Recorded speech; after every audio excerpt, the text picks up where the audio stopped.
Aktiv istifadə etməsək də InDesign'da da qradiyent mövzusu var və bugünkü dərsimizdə də həm qradiyent mövzusunun üzərindən keçək, eyni zamanda bizim şablon rənglərdən ibarət Swatches pəncərəsinə bir daha nəzər salaq. Mövzu elə rəng üzərindən olacağına görə gəlin Swatches'ı və bir də Color'ı bu ikisini əlimizin altına saxlayaq, digərləri kompaktlaşdıraq və bir də əsas məsələ, yəni qradiyent olacağına görə onu da bura gətirmək lazımdır. Window, Color və Gradient. Elə görürsünüz, Color və Swatches var. Ailə üzvlərindən biri yox idi. O da gəldi, çıxdı bura. Bir səliqə səhman yaradaq burada. Gözəl. Baxa görək, Gradient yaratmaq üçün, hazırlamaq üçün bizdən nə tələb olunur? Test üçün istənilən bir sadə fiqur çəkək. Olsun dairə. Hətta bəlkə yəni dairə çəkək, fərqli rəngləri bəlkə yoxlamaq üçün. Lazım olarsa sonra birini əlavə edərik. Ondan sonra böyük bir dairə çəkək ki, daha yaxşı görə biləsiniz. Ön planda bil rəngi yoxdur, yəni içərisinin rəngi boş olduğuna görə heç bir şey yoxdur burada. Arxa planda stroke rəngi qara olduğuna görə kontur var. Shift X elədiyim anda bunlar yerinə dəyişir və avtomatik mənim obyektimə qara rəng verilir. Hansı ki, o rəng də burada bizi gözləyirdi. Gradient vermək üçün isə eyni Illustrator'da olduğu kimi adi rəngin əvəzinə biz gradient tətbiq eləməliyik və gradient pəncərəsindən də əgər diqqətinizi çəkmişdirsə, burada cari bir ağdan qaraya gradient var və bizim dairəyə də həmin bu gradient tətbiq olunur. Səhifə kənarındakı bu margins'i çaşdırmasın deyə W-nu basıram.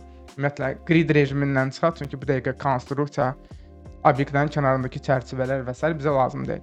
Biz fokuslanaq rəngə. Deməli belə, obyekti təzədən seçdim, select elədim. Və qradientdəki bu rəngləri dəyişmək istəyirəm. Baxa görə ümumiyyətlə qradientin hansı parametrləri var.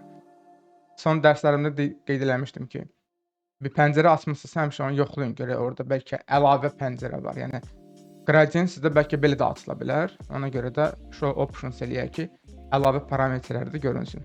Görürsünüz, qeyri-adi bir alternativlərlə dolu, alternativ tənzimləmələrlə dolu bir gradient pəncərəsi yoxdur əlimizin altında. Photoshop və Illustrator'dan gradient mövzusuna hakimsinizsə, o zaman burada çətin bir şey olmayacaq, radikal yeniliklər sizi gözləməyəcək. Əgər gradientə müdaxilə eləmək istəyiriksə, ağ markerin üzərindəki dəfə tıklayaq və bir şey açılmasını gözləyirdisə, o açılmadı. Niyə? Çünki Color pəncərəsi üzərindən bu dəyişiklik baş verəcək və Color pəncərəsi də burada aktivdir. Hətta biraz əvvəl burada gradienti göstərdisə, gördük, yəni diqqət etdisə, iki dəfə tıklayanda avtomatik buradakı ağ rəng burada görünməyə başladı. Ağ rəngi istənilən bir tutaq ki, mavi rənglə əvəzləyək və bu dəyişikliyi real zamanda dairə üzərində də görmüş olduq və eyni formada qaranı da dəyişək. İki dəfə tıkladıq və ağdan fərqli olaraq qarada biz o açıq CMYK 4 dənə boyanın boya kodunu, baxın, bizim mətbəədə çap prosesində rənglərimiz bu 4 dənə boyanın əsasında alınır. Cyan, magenta, yellow and black. Amma burada qaranın üzərində tıklayanda isə biz onu görmədik. Səbəbi də budur. Səbəbi də budur ki, Color pəncərəsinin yuxarı sağ küncündəki bu menyudan biz select edə bilirik, seçə bilirik ki, hansı rəng rejimi ilə işləyək. CMYK-yə tıkladığım anda avtomatik görürəm ki, bəli, qara rəng bu şəkildə burada görünür. Biz bilirik ki, rəng dairəsində rənglər bir-birinə nə qədər yaxındırsa, qonşudursa, onlar üzərindən gradient eləmək daha uyğun olar. Rəng dairəsi bir dəqiqə əlimizin altında yoxdur, amma yəni bu aşağıdakı rəng şkalası da sanki rəng dairəsinin açılıb belə düzləşdirilmiş bir variantıdır. Yəni göy rəngin qonum-qonşusundan istənilən birini istifadə edə bilərik. Yenə əmin olaq ki, marker seçilib və göyün yanındakı tutaq ki, bənövşəyi, solğun bənövşəyi rəngdən istifadə edə bilərik. Maraqlı, orqanik bir keçid oldu. Sonra nəyimiz var? Bir də bizim burada bucaq var. 45 dərəcə məsəl üçün təyin edək. Bizim gradient 45 dərəcə bucaq altında burada təyin olmuş oldu. Və bizim əslində gradient toolumuz da var, hansı ki, ondan da istifadə edə bilərik və biraz daha manual formada bu gradienti tənzimləyə bilərik və dəyişdiyimiz anda da bucağın da buradan dəyişdiyini, yeni göstəriciyə çevrildiyini görə bilərik.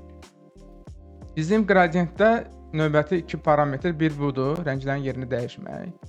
Yəni markerlərin yerini dəyişməkdənsə bir tıkla elə avtomatik markerləri ya da ki onların daxilindəki rəngi, cavabdeh olduqları rəngi dəyişmiş oluruq. Və ən əsas məsələ də gradientin tipi. Eyni Illustrator'dakı kimi xətti və dairəvi gradientlərimiz var. Dairəvi gradienti də yoxlayaq. Yəni burada xəttidən fərqli olaraq dairəvi qradiyent nədir? Rəng keçidi dairənin kənarından mərkəzinə doğru, yəni rəngləri əvəzləməklə məşğul olur. Və yenə də rənglərin yerini dəyişə bilərik. Qradiyent toolu götürüb ümumiyyətlə bu mərkəzi fərqli yerlərə təyin edə bilərik. Yəni radial qradiyentdə şərt deyil ki, qradiyentin mərkəzi mütləq bu dairənin mərkəzinə düşsün. Xeyr, elə bir şey yoxdur. Sonra başqa bizi nə maraqlandıra bilər? Hə, qradiyentin iki rəng əsasında olması da şərt deyil.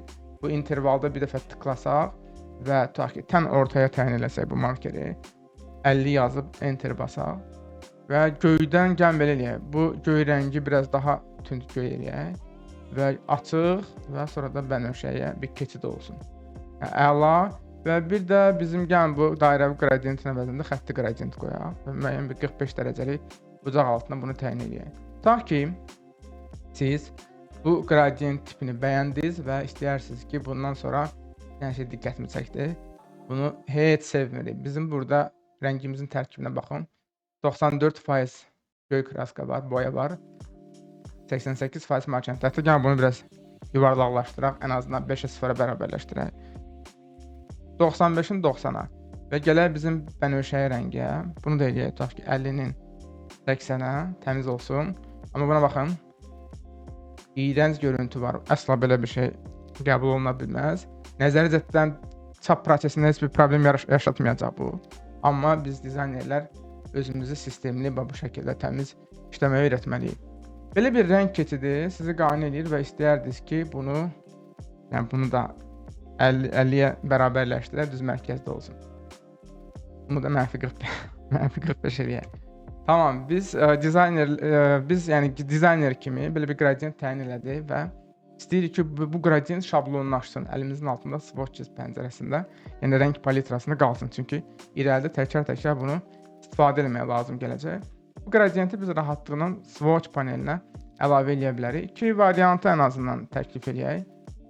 1. Swatches pəncərəsinə gedək menyuya və New Gradient Swatch. Görürsünüz ki, həmin rənglər artıq burada bizi gözləyir və ona bir məntiqli ad verib OK eləyə bilərik. Ya da ki, Gradient pəncərəsində bu gradiyentin kiçik ölçülü görüntüsünün üzərində sağ düyməni basıb Add to Swatch eləyə bilərik. Burada birbaşa düşür, amma birinci halda isə bizə bəzi redaktə eləmə imkanları verirdi.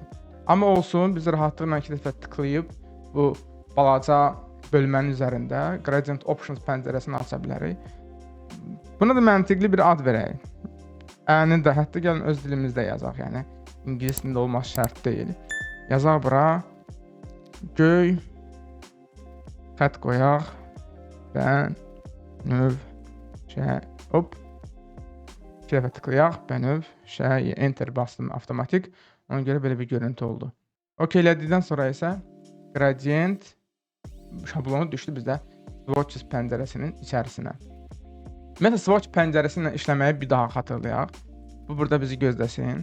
Tutaq ki, bir korporativ, yəni bir şirkət üçün dizayn materialı hazırlayırsınız və orada elə bax korporativ rənglərdə budur. Tünd göy, mavi və bənövşəyi, biraz açıq bənövşəyi rəngdən ibarət olacaq.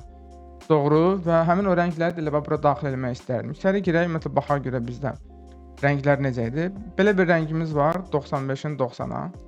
Yəni boyaların tərkibini yadda saxlamaq olar. Bizim göy rəngə yaxın tutaq ki də o 95-90-a yaxın başqa bir rəngimiz var. İstənilən rəngi biz redaktə eləyə bilərik. 2 dəfə tıklayaq. Bura yazaq 95, tabı basaq keçər növbəti xanaya, bu birisini də sıfırlayaq. Avtomatik rəng kodlarına uyğun onsuz da bu rəngin adı yəni uyğun adı almış olacaq. Həmin bu rəng xanası.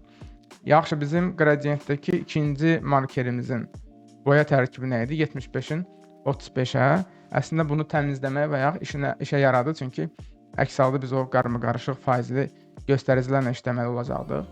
Bu dəfə də biz götürək bu mavi rəngi redaktə edək. Bir daha xatırlayaq, bizdə bu rəngin tərkibi nə idi? 75-in 35-ə. Əla, götürürük bunu, giririk içəri və 75%-in 35%-ə dəyişirik. Və son olaraq da bizdə korporativ rəngin üçüncüsü də bu olacaq 50-nin 80-ə. Elə yaxşı oldu, yəni orada rəqəmləri yadda saxlamaq şərt deyil. Markeri tıkladığım anda bizim Color pəncərəsində də bu xanalar görünmüş olacaq, yəni daha doğrusu boyanın tərkibini görmüş oluruq. Yəni əllə yazmaqdansa elə bu rəngi də biz swatch-a əlavə edə bilərik. Ən rahat variantı təbii ki, bu rəngi dartıb bura buraxmaq. Yəni 3 saat kod yazmaqdansa elə yəqin ki, birbaşa bunu da izah eləyə bilərdik. Hər 3 korporativ rənglərim swatch-a əlavə olundu. Burada biraz bir səliqə səhman yaradaq. Bizim qradientimiz var. Bizim tünd göyümüz, açıq göy ya da mavi və açıq bənövşəyi rənglərimiz var. Yəni bunlara da lazım olarsa tıklayıb və istənilən ad verə bilərik. Amma hal-hazırda ad olaraq boyanın tərkibini götürüb InDesign bu ad hissəyə tətbiq edir. Name with color value parametrini deaktiv edib də istənilən adı da verə bilərik. Hətta gəlin bizim 3-cü rəngimiz də bu şəkildə göz qabağında olsun. Və mən bütün dizayn boyu bax bu 3 rəng və bu rəng keçidindən, yəni ki, gradientdən istifadə edəcəm. Digər rənglər isə artıq mənə lazım deyil. Yəni biz rahatlıqla, təbii ki, qara, ağ həmişə əlimizin altında qalır, amma digər bu çəhrayı, sarı, narıncı tipli, qırmızı tipli daha doğrusu rənglər isə mənə lazım olmayacaq.